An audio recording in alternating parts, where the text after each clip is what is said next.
എടാ ഞാനിവിടെ ഡാഡിയുടെ ഷോപ്പ് വരെ വന്നിരിക്കട്ടോ. ഡാഡിയെ അക്കൗണ്ട്സിൽ കുറച്ചൊന്ന് ഹെൽപ്പ് ചെയ്യാൻ വന്നതാ. എന്തായാലും വീട് ഇത്ര ദൂരെ ആയിരുന്നു നന്നായി. കുറച്ച് തള്ളിയാലും ആരും അറിയില്ലല്ലോ.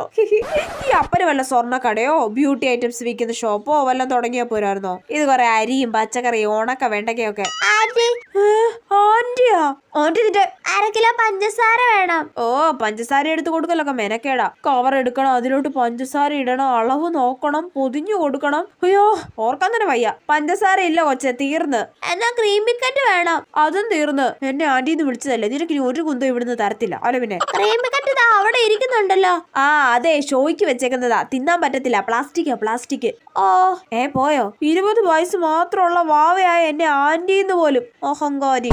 ആ കൊച്ചെന്തിനാ മോളെ വന്നേ? ആ അതെ അപ്പ 500 രൂപയ്ക്ക് ചില്ലറ വേണോന്ന്. ഞാൻ കൊടുത്തില്ല. ഓ അതിനാണോ? വേണ്ട കൊടുക്കണ്ട ഡാഡി, അപ്പൊ എന്റെ ഡ്യൂട്ടി കഴിഞ്ഞു. ഞാൻ 200 രൂപ എടുക്കുവാണ്. അപ്പൊ ഓക്കെ ബൈ. ഷടാ.